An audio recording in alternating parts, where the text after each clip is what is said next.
Ano naman ang masasabi mo ngayon dito sa na-discover nating restaurant? Amazing! Ito na naman tayo. Grabe. Nakaka-amaze itong lugar na ito. Super. Super ganda. Galing. Nandito tayo ngayon sa may Wendell's at the Perch. Mayroon na naman tayong or kayong dadayuhin. Yung mga hindi pa nakakapunta dito. Napakaganda. Siguro isa na naman ito sa mga one of the best na mga restaurant na napuntahan natin ngayon. Ang ganda ng lugar. Saka bukod doon, napaka-safe. Dahil itong Wendell's ay nasa loob ng subdivision. Madali lang itong matagpuan. Babagtasin nyo lang yung Marilake. Tapos kakaliwa lang kayo dito sa isang subdivision, itong San Valley. Matatagpuan nyo na ito dahil nasa Waze naman eh. Totoo po. Ang ganda dito. Kung makikita nyo dito sa labas, ayan, talagang ang daming tao. Lalo na dito pagkagabi.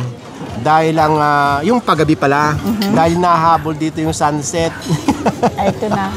Captured na. Diyan, ang oras ngayon ay 5:20 ng hapon. So, ang lubog niyan, mga 6. Quarter to 6. Quarter to 6. Titignan natin mamaya. Maganda dito sa gabi. Bukod sa makakainan, pwede pa kayo magdala ng pets. Yun nga lang, dyan sa lugar na yan. Kasi may playground eh. Dyan lang pwede ang pets. Pwede nyo dyan muna ilagak habang kumakain kayo dito. Ngayon, mayroon din sila ditong function sa bandang likod. Up and down yan. Tapos, habang nasa function kayo, habang kumakain, makikita nyo yung baba. At syempre, pag pupunta tayo sa isang mga restaurant na ito, ang inuuna natin yung parking. Parking. Ang lawak. Lawak ng parking dito. At bukod dito sa mga function hall nila, mayroon din sila dito coffee shop. Diyan sa bandang gilid.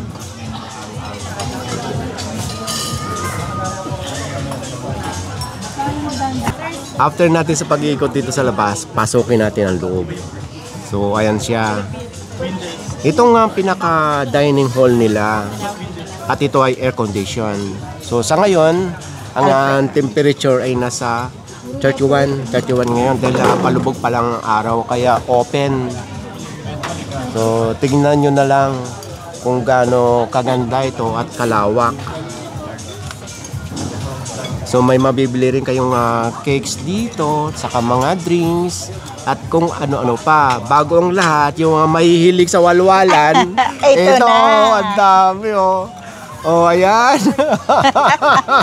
Mamimili ka at magsasawa kayo. Kakaiba ito eh, kasi nakalagay dito Crazy Carabao. Tapos mayroon pa ditong matindi raw, yung Encanto. Ayan, hindi ko na maipaliwanag lahat-lahat ito at hindi na natin titikman dahil medyo may kalayuan dito sa metro. Bali na sa 1 hour ang biyahe. Kaya hindi ako inom, baka ako malasing. Ang dami nito. Oh, ayan oh. Kayo na lang po tumikim. Oh, ayan.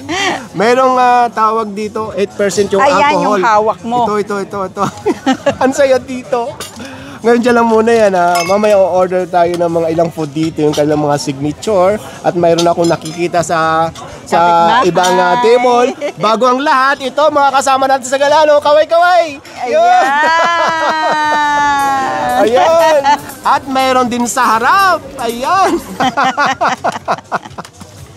Di ba ang saya dito? At hindi lang dito sa labas ha, sa alfresco, Meron pa sa mayroon loob. din doon. Sa looban na rin. Ang saya dito. Oh. Nakaka-relax, grabe. At ang open nitong Wendell's at the Perch ay 8 a.m. hanggang 9:30 ng gabi. Araw-araw, gabi-gabi. Walang saraduhan. Monday through Sunday. Oo. Ang ganda ng menu nila kasi Lahat masasarap. ito yung gusto ko sa restaurant eh. Nakikita ko yung yung picture kasi may appeal. Oh, ayan nakikita nyo kung anong orderin ninyo. Ayan oh. O-order lang tayo ng ilang signature food nila at ating titikman. Alam nyo naman, sweetie, di ba? Sa mga pinupuntahan nating restaurant, halo sa pare-pareho yung lasa ng food, yung version ng kailang pagluluto, naiba lang ang lasa. Pero ang pinaka-importante sa lahat, yung lugar. Yun ang hinahabol. Okay.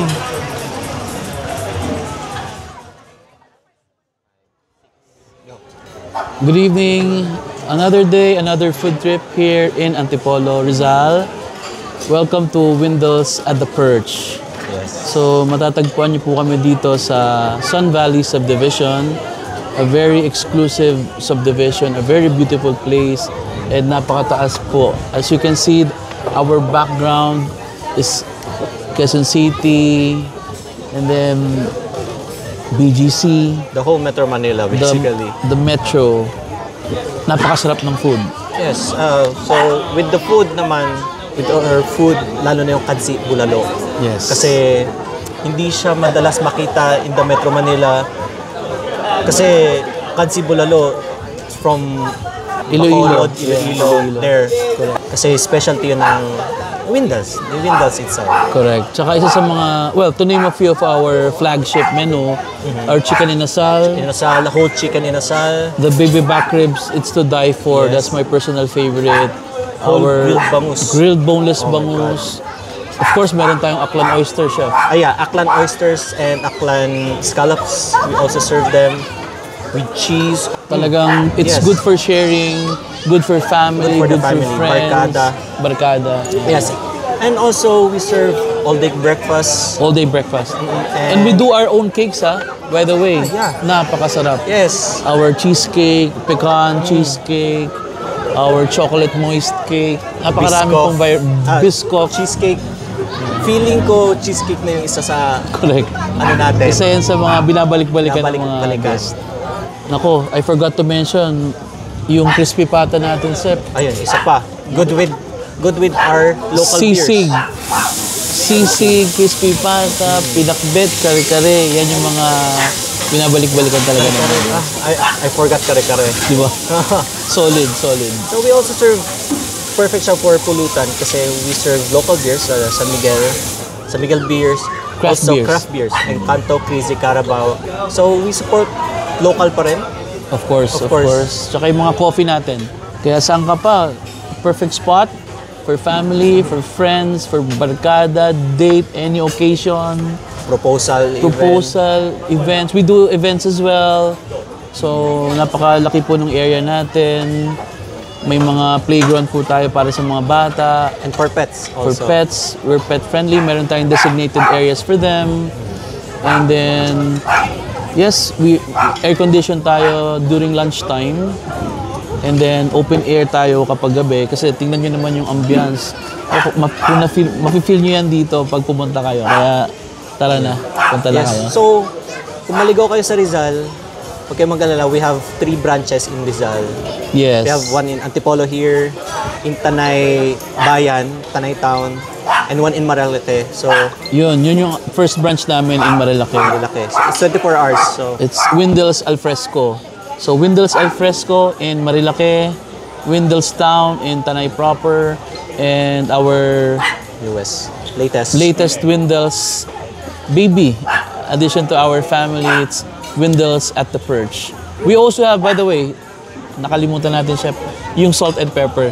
So, andun din po yan sa may Tanay Bayan. Tanay So, Bayan, one of the best classic bulalo nako, in the province. grilled Salt and items. pepper, yes. Yeah. So, it's also in Tanay proper. Katabi lang siya ng Windlestown. So, yun.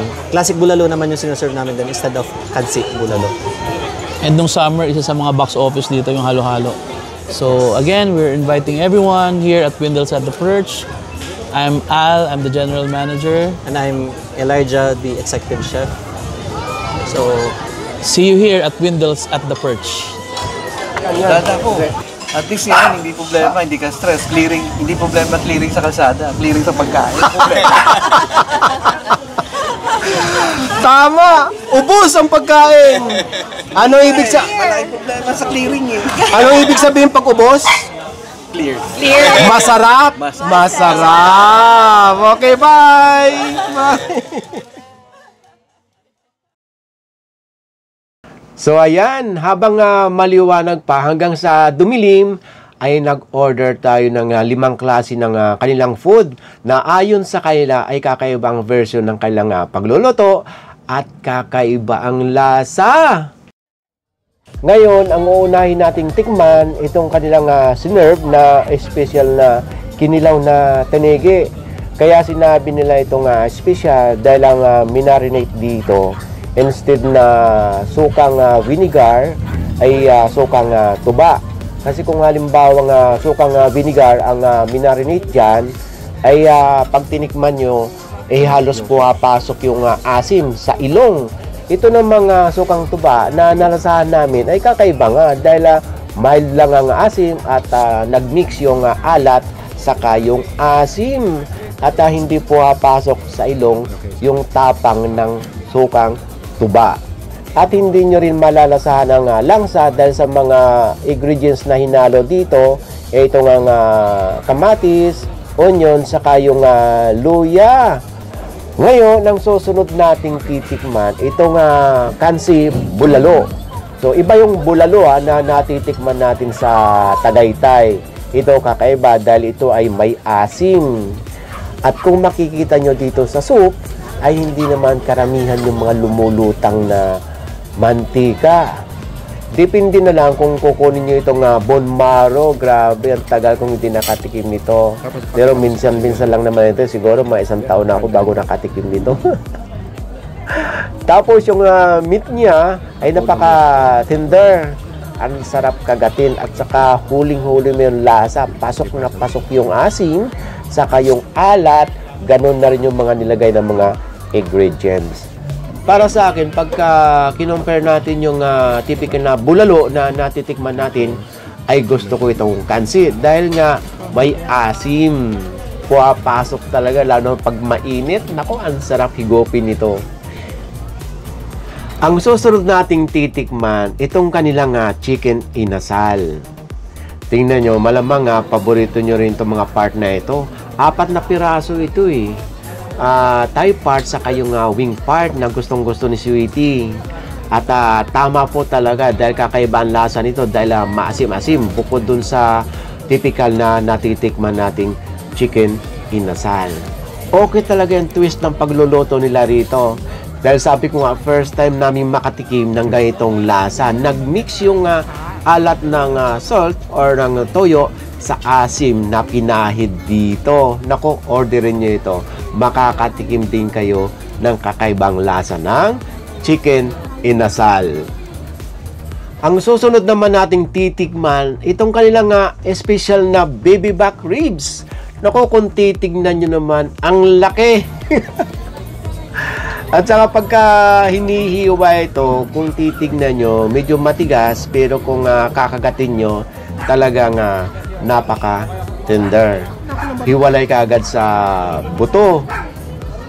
Marami na tayong natikman na baby back ribs, lalo na kami dahil nga isa kami mga food vlogger.